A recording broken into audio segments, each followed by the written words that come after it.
बिस्मिल्लाहिर्रहमानिर्रहीम। अस्सलाम वालेकुम viewers, welcome to my channel cooking with Malika. उम्मीद है कि आप सब खैर आफियत से होंगे। अल्लाह ताला आपको हमेशा खुश और आबाद रखे, आमीन सुम्मा आमीन।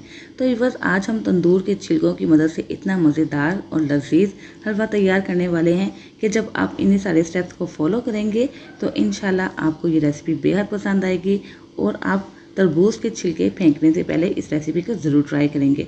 इतनी लजीज और हेल्दी ये रेसिपी है, आपने ज़रूर ट्राई करनी है इन्हीं सारे ट्रिक्स एंड टिप्स के साथ। और रेसिपी को फुल वॉच करना है, यानी कि आखिर तक देखना है, ताकि हर स्टेप आपको अच्छे तरीके से समझ आ सके।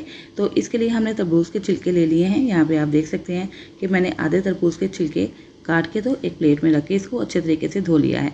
तरबूज के छिलके आपने बहुत ही अच्छे तरीके से धोने हैं, क्योंकि आप जानते हैं कि इसके ऊपर मिट्टी वगैरह धूल होती है, तो वो अच्छे से साफ़ हो जाए। तो इस वजह से आपने ये अमल ज़रूर करना है। और उसके बाद हमने क्या करना है, इसका ग्रीन पार्ट यानी कि जो सब्ज़ वाला हिस्सा है ना, वो उतार देना है। ग्रीन पार्ट आपने इतना उतारना है कि इसकी एक मोटी सी लेयर उतर जाए, ग्रीन हिस्सा बिल्कुल भी इसके ऊपर ना रहे, तो इतना आपने इसको काटना है। अगर आप इसको ग्रीन छिलके को अलग कर रहे हैं पिलर की मदद से, तो पिलर आपको 2 से 3 मरतबा चलाना होगा।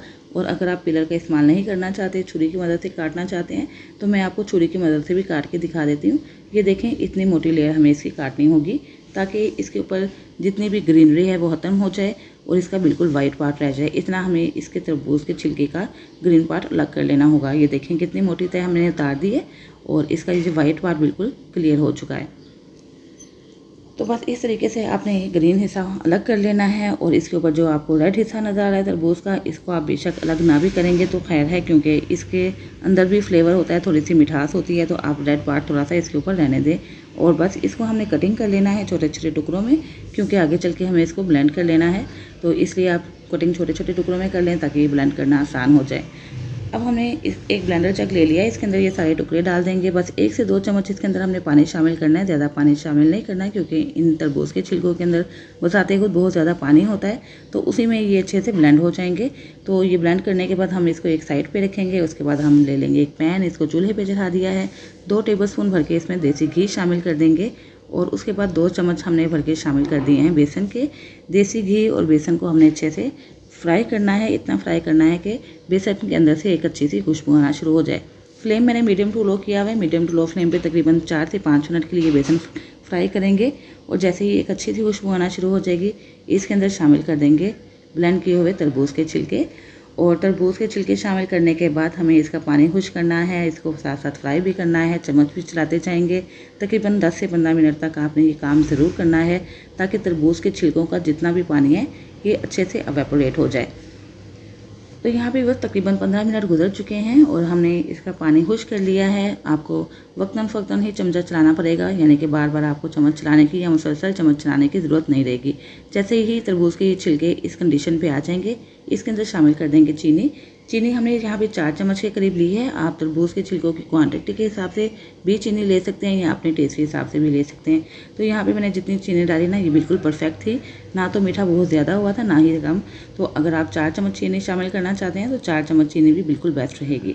उसके बाद हमें चीनी शामिल करने के बाद इसको अच्छे तरीके से डिज़ोल्व करना है, जस्ट करना है। जैसे ही चीनी का पानी खुश्क होगा, 1 चम्मच भर के देसी घी शामिल कर देंगे और उसको दोबारा से मिक्स कर लेंगे। देसी घी डालने के बाद तकरीबन 1 से 1.5 मिनट के लिए हमने इसको दोबारा से फ्राई करना है। और उसके बाद इसके अंदर शामिल कर देना है, ये मैंने यहाँ पे भलाई ले ली है और 4 चम्मच यहाँ पे मैंने इसके अंदर मिल्क पाउडर की शामिल कर दी है, ताकि एक अच्छा सा फ्लेवर आ जाए इस हलवे के अंदर। तो फ्लेवर को डेवलप करने के लिए मैंने ये दोनों चीज़ें शामिल की हैं। अगर आपके पास अवेलेबल हैं तो आप डाल दें, वरना आप इसको स्किप भी कर सकते हैं। और मलाई की जगह पे आप चाहें तो क्रीम का डिब्बा भी इस्तेमाल कर सकते हैं। 2 से 3 चम्मच आप क्रीम की भी शामिल कर देंगे तो भी इससे अच्छा फ्लेवर आएगा। यहाँ पे मैंने 4 चम्मच मलाई के और 4 चम्मच मिल्क पाउडर के मिक्स करके इसके अंदर शामिल करके इसको अच्छे से मिक्स किया है। थोड़ा सा मैंने इसके अंदर फूड कलर शामिल किया है इसके कलर के लिए। ये भी ऑप्शनल है, अगर आप शामिल करना चाहते हैं तो कर दीजिए, वरना आप फूड कलर भी मिक्स कर सकते हैं, स्किप कर सकते हैं। तो जैसे ही हमने मलाई और मिल्क पाउडर शामिल किया था, इसके अंदर थोड़ा सा लिक्विड आ गया था। इस लिक्विड को भी हमें फ्राई करना है। और अच्छे तरीके से फ्राई करने के बाद इसके अंदर आप कोई भी नट्स शामिल कर सकते हैं। यहाँ पे मैंने 1 टेबलस्पून भर के शामिल कर दिया है कोकोनट पाउडर।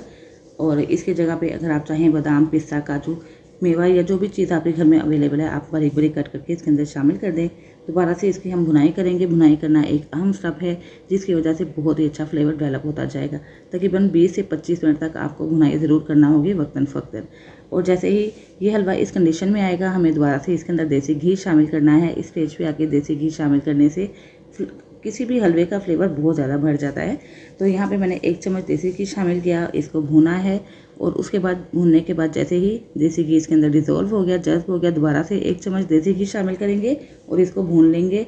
और ये स्टेप हमें तकरीबन 4 से 5 मरतबा ज़रूर करना होगा ताकि एक अच्छा सा फ्लेवर डेवलप होता जाए और कोई मान ही नहीं पाएगा कि ये हलवा आपने तरबूज के छिलके की मदद से तैयार किया है। अब यहाँ पे मैंने एसेंस शामिल किया है, केवड़ा एसेंस, जो कि डेजर्ट की खुशबू को और फ्लेवर को कई गुना बढ़ा देता है। 1 ड्रॉप के करीब मैंने इसके अंदर ऐड किया है। अगर आप ये केवड़ा एसेंस नहीं यूज़ करना चाहते या आपको नहीं पसंद है तो आप इसकी जगह पे इलायची पाउडर भी ले सकते हैं। यहाँ पे 1/4 टीस्पून के करीब आप इलायची पाउडर शामिल कर दें या 1 ड्रॉप आप इसके अंदर केवड़ा एसेंस का शामिल करके इसको मिक्स कर लें। और उसके बाद ये देखें कितने अच्छे तरीके से ये हलवा तैयार हो चुका है और बिल्कुल डो की शक्ल में जब आ जाए तो आप इसको चूल्हे से उतार दें और कर लें डिश आउट। तो बस आपको मेरी ये रेसिपी कैसी लगी ज़रूर बताइएगा। रेसिपी अच्छी लगे तो प्लीज़ इसको लाइक और शेयर करना मत भूलिएगा। चैनल पर नए हैं तो चैनल सब्सक्राइब करके बेल आइकन प्रेस कर दीजिएगा ताकि हर नई आने वाली वीडियो की नोटिफिकेशन आप तक फ़ौरन से पहुंच सके, जो बिल्कुल फ्री है।